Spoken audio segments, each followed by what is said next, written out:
Welcome to African Tales Stories channel. Without wasting your time, let's get to the watch. The sun was hot that afternoon. It painted the red earth road with golden dust, and the air smelled like ripe mangoes and old secrets. 7-year-old Maya sat outside their tiny mud house, her feet swinging above the ground as she hummed to herself.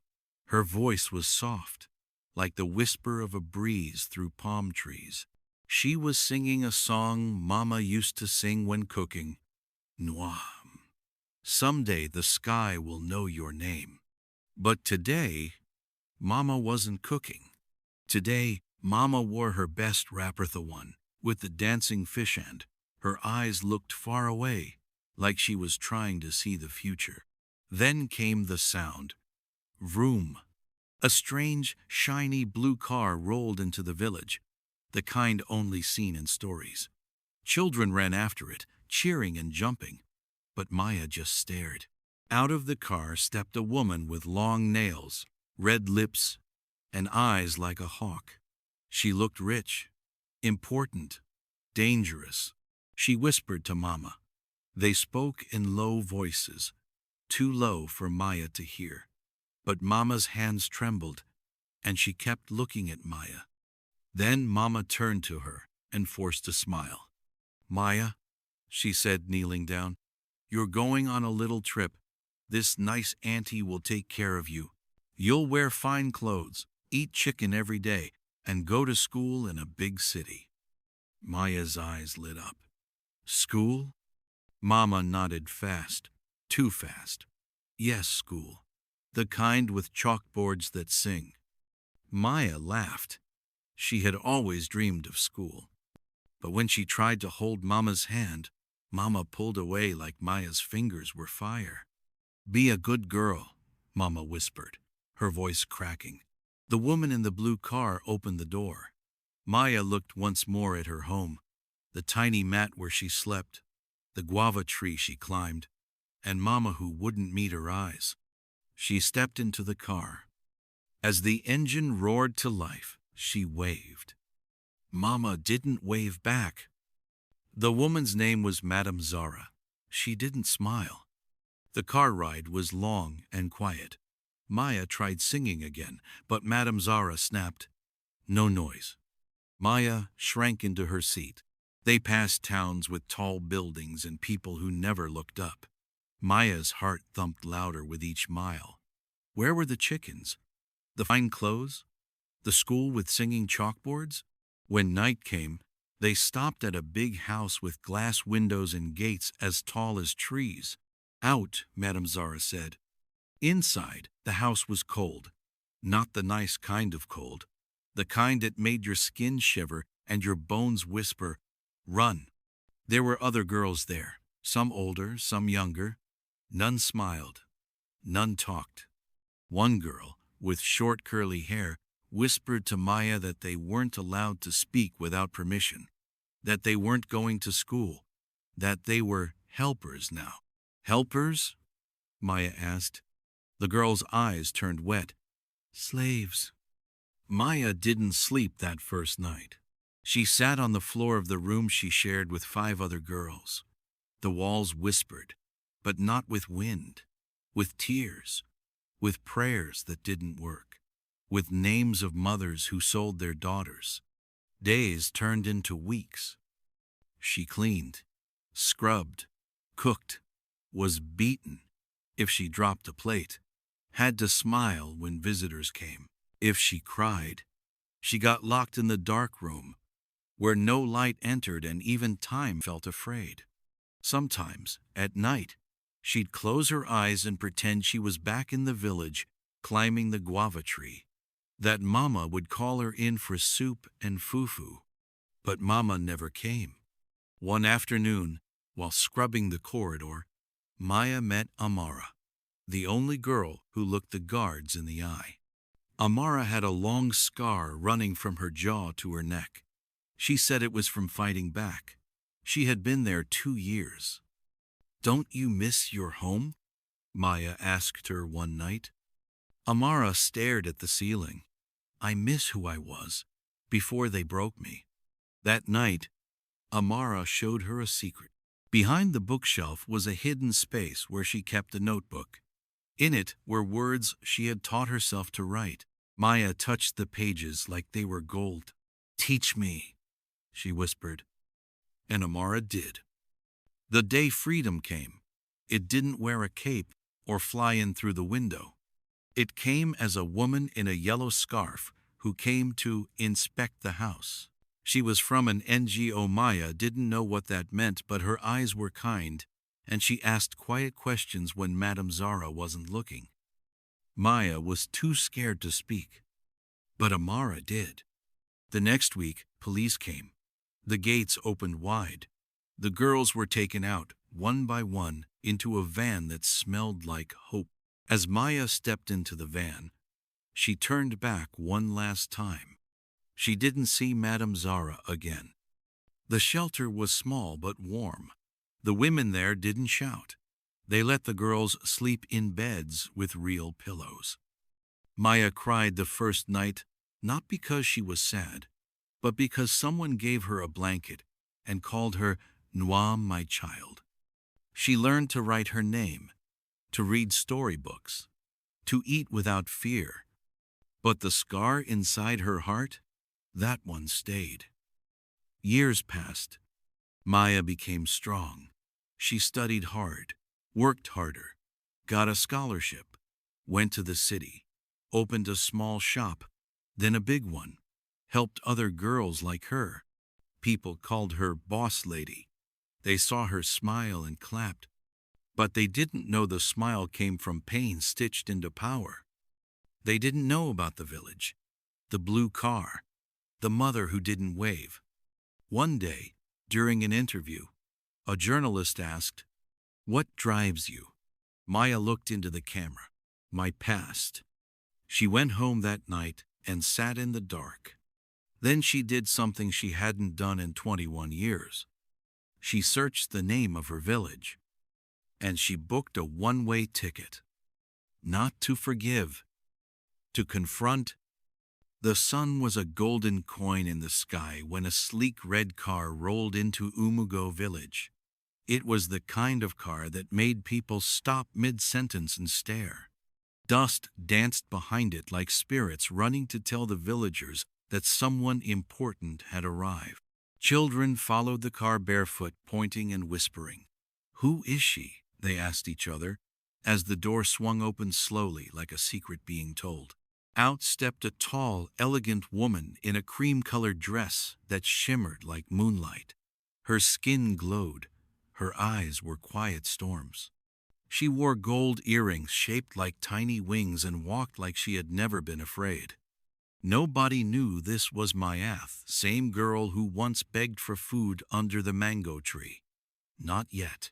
She walked past the old well where she once fetched water, past the school with broken windows where her laughter once echoed, past the church where the choir still sang songs of hope. The wind seemed to bow for her. The trees rustled like they recognized her spirit. But Maya didn't smile. Not yet. Inside her, something burned. A memory, a wound, a name. Another mother. Maya rented a small house on the edge of the village quiet, hidden by tall palms and flowering hibiscus. From there, she watched. She watched how the villagers gossiped under the udala tree. She watched the same woman who once slapped her for stealing groundnuts now selling fufu by the roadside. She saw Mama Ebery, the old midwife who helped bring her into the world, now blind and singing to herself. And she saw him, Chief Mark, the village leader, smiling with stained teeth and secrets in his eyes. But the one person she didn't see was her mother.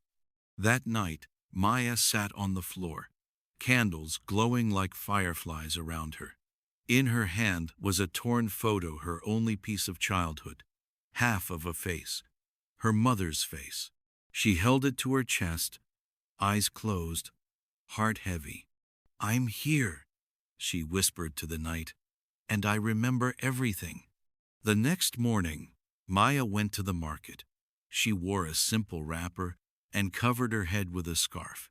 Nobody noticed her, just another face in the crowd. Until she heard the voice.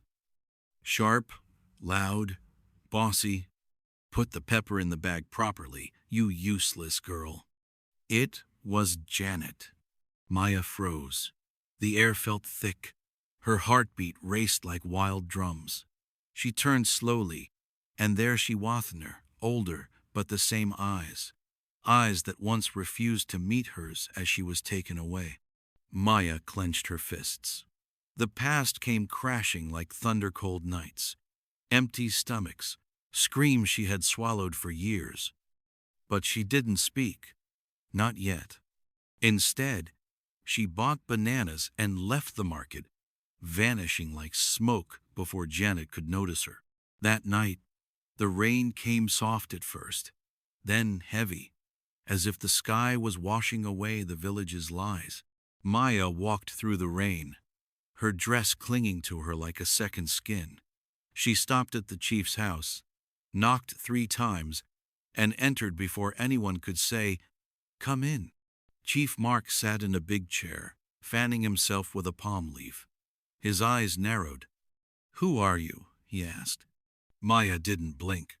"Do you remember a girl named Maya Nwosu?" He stiffened. "I do," he said slowly. "She left the village long ago." "She didn't leave," Maya said, her voice like a blade. "She was sold." Silence.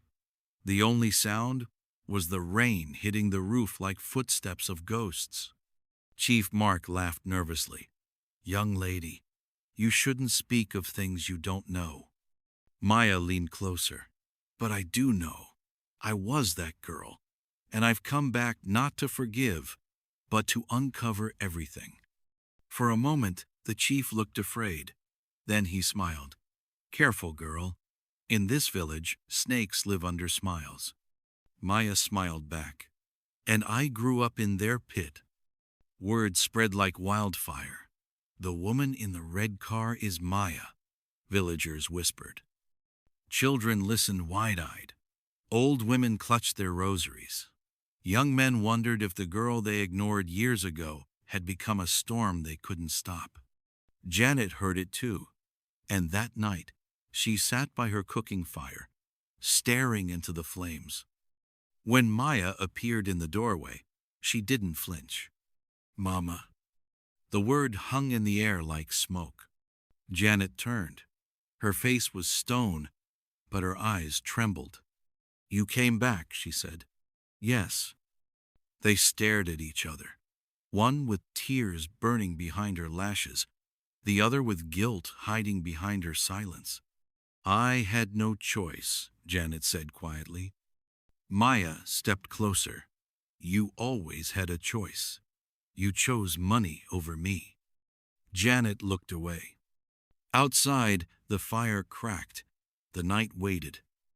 Maya called a meeting at the village square.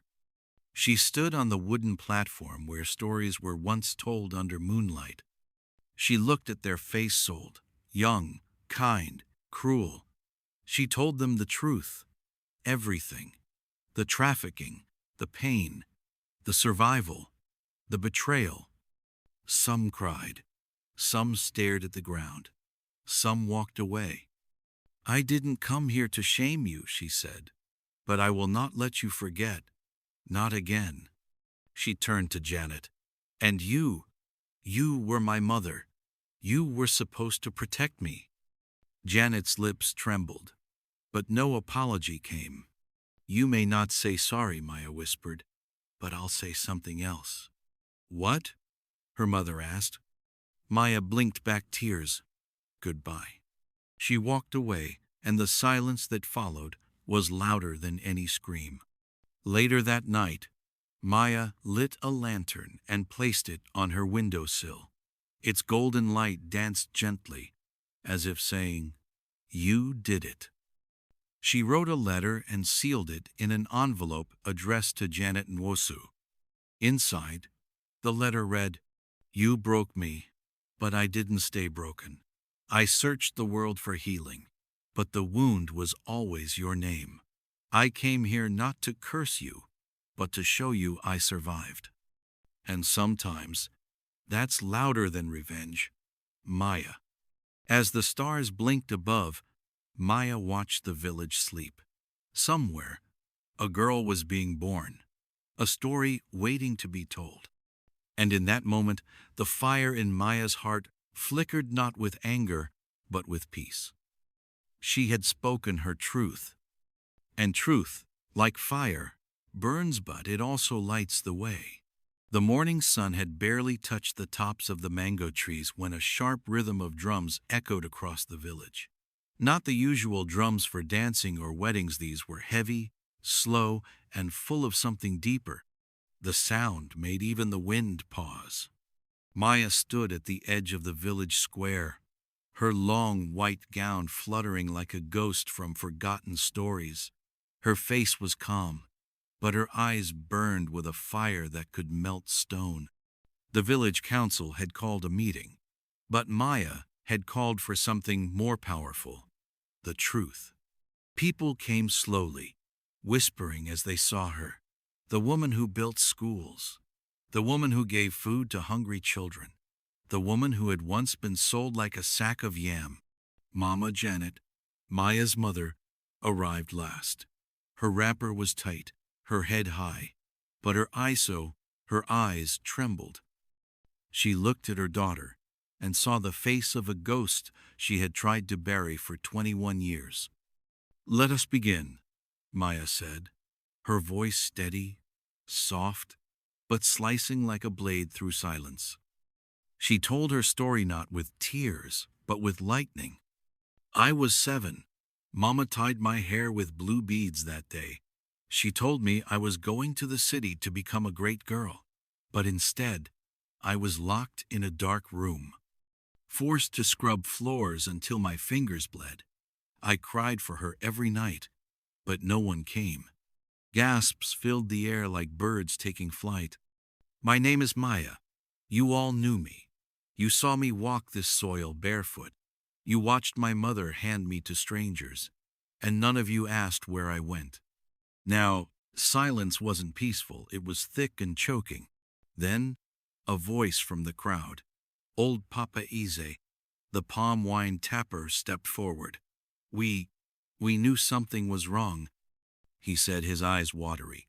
"But we feared your mother. We feared shame. We stayed quiet." "Your quiet almost killed me," Maya said, not with anger, but with truth too big to hide. Suddenly, she raised a hand and pointed to a thin man in the back. "That man," she said, "is still doing it. He sells children, and some of you help him." The man tried to run, but villagers young and old blocked him. Their silence had been broken. The truth had found legs. That night, the village was not the same. Some people wept, some prayed, some hid, but Maya walked through it like a flame through dry leaves, calm, fierce.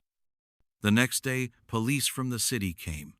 The thin man and 3 others were taken, their secrets spilled like spoiled oil. But not everyone clapped. Some said Maya had brought disgrace, that she should have left the past buried. One woman spat near her feet and muttered, "Cursed child." But Maya didn't flinch. Instead, she smiled softly and turned to a small girl beside her. "Are you hungry?" she asked. The girl nodded. "Come, let's eat." That day, Maya opened the old Nvosu family house and turned it into a safe homia place for any child who had no place to sleep, who had been hurt, forgotten, or thrown away. Each room had soft beds, clean clothes, and walls painted with hope.